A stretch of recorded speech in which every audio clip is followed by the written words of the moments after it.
किस संबंध में आज प्रेस कॉन्फ्रेंस रखी है आपने?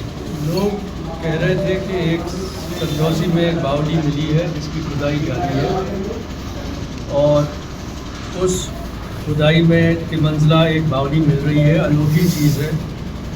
उत्तरी भारत में बहुत कम बावलियाँ हैं कि ज़्यादातर इसका रिवाज राजस्थान, गुजरात आदि में होता है। तो कुछ लोग कह रहे थे कि वो हमारी है, हमारी है, हमारी है, और जो लोग ये कह रहे हैं उनसे मैं परिचित नहीं हूँ।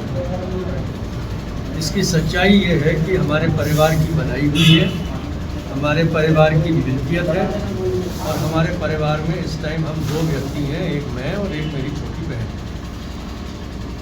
तो ये बात स्पष्ट करनी थी कि हमारी है, हमारे परिवार की है, हमारे परिवार की बनाई गई है, और हम ये चाहते हैं कि पुरातत्व विभाग इसे ले और इसका उद्धार करे और चंदौसी वासियों के लिए एक अच्छा पर्यटक स्थल बने। क्या आपकी और भी संपत्तियां हैं चंदौसी के अंदर, जैसे एक बावड़ी निकली है, इस तरह की कुछ और भी संपत्तियां हैं? अब साहब कौशल जी जैसे लोग हैं वो निकालेंगे कहीं ना कहीं से। तो इसके बारे में, बावली के बारे में हमें सुना था, मगर हमें ये नहीं मालूम थी कि इधर दबी हुई है। क्योंकि वहाँ जो मकान है वो हमारे बुज़ुर्ग ने बनाया था, राजा किशन कुमार सिंह साहब ने, और उनका वहाँ एक पत्थर भी है, कृष्ण निवास करके वो इमारत थी, कोठी थी, और उसी प्रांगण के अंदर ये बावली थी। कुछ आसपास कब्जा भी है उस क्षेत्र में, सुना है। तो यानी आप जो लोग कह रहे हैं कि हमारी हमारी, उनका आरोप निराधार जो कह रहे हैं मेरी निराधार। समझ से मैं तो ये प्रशासन से कहूँगा कि पुराने रिकॉर्ड खंगालें, देख लें, सच सामने आ जाएगा। ये तो बच्चा बच्चा वहाँ इलाके का सब जानता है कि किसकी है। राजा साहब, वहाँ पे कई लोग ये दावा अपने होने का दावा जो करते हैं, तो आपका भी दावा है कि अपना है, तो ऐसे में क्या कुछ प्रूफ है उस चीज़ को लेकर? पुराने रिकॉर्ड देख लिए जाए। हमारे पुरखों का वहाँ मकान था, हमारे पुरखों के प्रांगण के अंदर ये बावली है, उन्हीं की बनाई हुई है। ओहिया के किले से जब जाते थे ये यहाँ सहसपुर आते थे तो चंदौसी आधे रास्ते आती थी, तो वहाँ जो हमने सुना है लश्कर वश्कर वहीं रुकता था।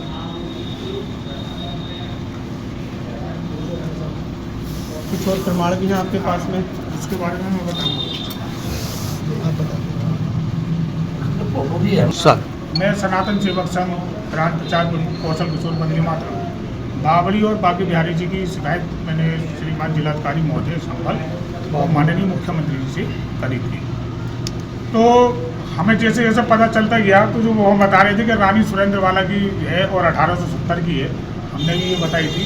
लेकिन त्यों बावड़ी अंदर खुद रही है, उसके गर्भ में हमें जाने से पता चला, और हमने इस बावड़ी की खोज भी करी लोगों से पूछकर, और जो पुराने बुजुर्ग हैं कुछ किताबों के माध्यम से। तो हमें ये पता लगा राजा कृष्ण कुमार जी के परदादा राजा आत्माराम जी ने 1700 में ये लगभग बनवाई है बावड़ी, क्योंकि उनका मुरादाबाद से बदायूं और बिजनौर ये इनके लश्कर थे, इनकी रियासत थी। चूँकि चंदौसी हमारी सेंटर में पड़ती है मुरादाबाद और बदायूं के, तो उनको लश्कर को रोकने के लिए, लश्कर का विश्राम करने के लिए ये बावड़ी का निर्माण कराया गया। अब बात आ रही है कि तरह तरह दावेदार पैदा हो रहे हैं। एक शिप्रा गेरा नाम की महिला ने इस पर करा था कि ये मेरी दादी थी रानी सुरेंद्रवाला। रानी सुरेंद्रवाला रानी नहीं थी, जब इतिहास को खंगाला गया वो एक नर्तकी थी। नर्तकी के रहने साथ राजा जगत कुमार जी ने उन्हें एक स्थान दे दिया कुछ समय के रहने के लिए, बसेरा करने के लिए। लेकिन उनके साथ जो नर्तकी दूसरी रामकली उर्फ चंद्रवती आई थी, तो उनकी शादी ताराचंद मल्होत्रा जो साइकिल से कपड़ों की फेरी करते थे वो उनसे हुई थी। उनके बेटे हुए चमनलाल मल्होत्रा, विष्णु कुमार मल्होत्रा और फिर लल्ला बाबू, जो फर्जी तरीके से उस कोठी में जो राजा कृष्ण कुमार का निवास था उस पर काबिज हो गए थे। उनकी 5 पुत्रियां थी जिसमें शिप्रा गेराजी हैं।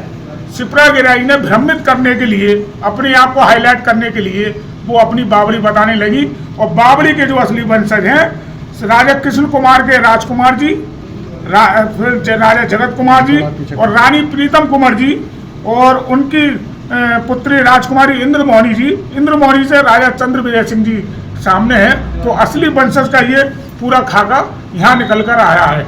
और जो भी दुष्प्रचार कर रहा है शिप्रा गिरिराज जी को भी मैं चैलेंज करना चाहूँगा कि वो आए और अपने बताए वो किस प्रकार से बता रहे हैं। और माननीय राजा जी का भी ये कहना है कि जो पुरातत्व विभाग है इस ऐतिहासिक चंदौसी की ऐतिहासिक धरोहर को पुरातत्व को सौंपने के लिए तैयार है।